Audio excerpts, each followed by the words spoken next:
रात के 12 बज रहे थे। उसका फ़ोन आया। हेलो, किसी ने फुसफुसाहट भरे लफ्ज़ों में कहा। हाँ बोलो, उसने भी हौले से कहा। सब तैयारी हो गई क्या? सुबह 4 बजे की बस है। मैंने अपने कपड़ों का बैग तो पैक कर लिया है। पैसे और गहने लेने हैं। अपने सब डॉक्यूमेंट भी ले लेना। हो सकता है दोनों को नौकरी करनी पड़े। नया घर संसार जो बसाना है। ओके, मैं सब कुछ लेकर तुम्हें कॉल करती हूँ। उसने सबसे पहले माँ की अलमारी खोली और उसमें से गहनों का डब्बा निकाला। अपने लिए बनवाया गया मंगलसूत्र बैग में डाला। अंगूठी और झुमके पहन लिए। चूड़ियों का डिब्बा उठाकर बैग में डाल रही थी कि माँ की तस्वीर नीचे गिर पड़ी। उसे याद आया, माँ की बरसों की इच्छा थी सोने का चूड़ा पहनने की। मगर जब पापा का एरियर मिला था तो जो चूड़ा बनवाया गया, वो माँ ने ये कहकर उसके लिए संभाल कर रख दिया था कि जब सम्राट इंजीनियरिंग करके नौकरी लग जाएगा, खूब सारे बनवा लूँगी।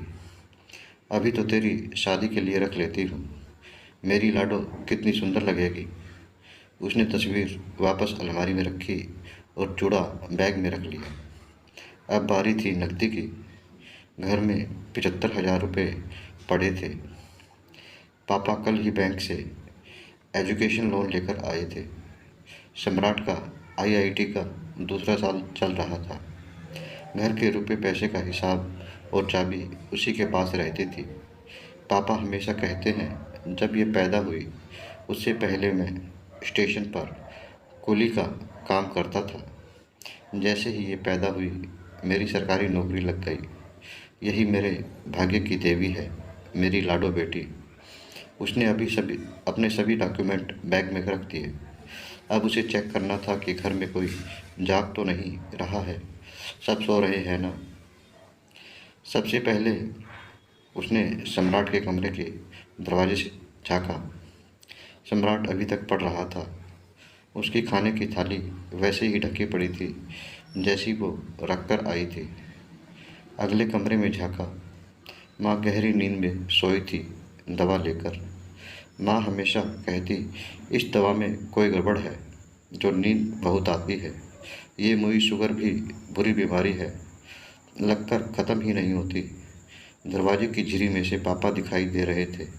वो अपनी वर्किंग टेबल पर बैठे व्यापारियों का बही खाता तैयार कर रहे थे। अभी कुछ दिन पहले ही उन्होंने ये नया काम पकड़ा है।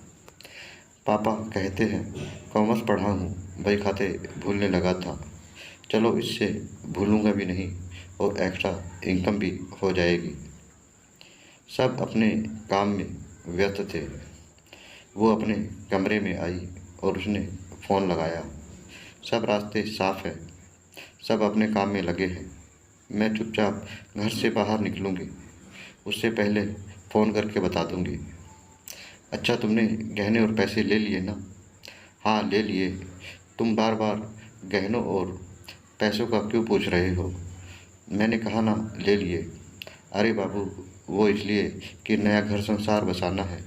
नई जगह जाते ही काम थोड़ी मिल जाएगा, तो हमें घर के रूटीन कामों के लिए पैसा तो चाहिए ही। मेरा मोबाइल भी बहुत पुराना हो गया, मुझे नया मोबाइल भी लेना है। और फिर मैं कोई न कोई नौकरी पकड़ लूँगा जिससे हम आराम से ज़िंदगी गुजारेंगे। सुनो, एक बात पूछूं? क्या तुम में इतनी हिम्मत नहीं कि मुझे कमाकर अपने पैसों से रख सको, खाना खिला सको? ऐसी बात नहीं बाबू, तुम बिन रहा नहीं जाता और हम जाते ही शादी कर लेंगे और काम मिलेगा तो आराम से जिएंगे ना। सुनो, तुम एक काम करो, अभी भागने का प्लान कैंसिल करते हैं। पहले तुम काम करो और इतना पैसा कमाकर इकट्ठा कर लो कि 2 महीने तक काम ना भी मिले तो हमें भूखे मरने की नौबत ना आए। जैसे ही तुम पैसा इकट्ठा कर लोगे, हम भाग चलेंगे।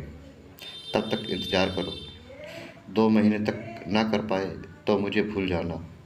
अरे बेबी, बात तो सुनो। मेरी बात लड़की ने फ़ोन काट दिया। वो अपने पिता के कमरे में झांक आई। वो अभी भी बहीखाता कर रहे थे। उसने दरवाज़ा खटखटाया। क्या बात है लाडू, सोई नहीं तुम? पापा, एक बात कहनी है आपसे, सुनो ना। कहो लाडो। पापा, जब तक सम्राट की पढ़ाई पूरी ना हो मैं नौकरी करना चाहती हूँ। मेरी पढ़ाई पूरी हो चुकी है। घर में बेकार बैठने से क्या फ़ायदा। घर पे दौर पे जुड़ेंगे ही। उसकी बात सुनकर पापा ने लाडो के सर पर स्नेह से हाथ फेरा दिया। पापा बेटी दोनों की आंखें नम थी। आज पापा की लाडो समझदार हो गई थी। जय श्री राम।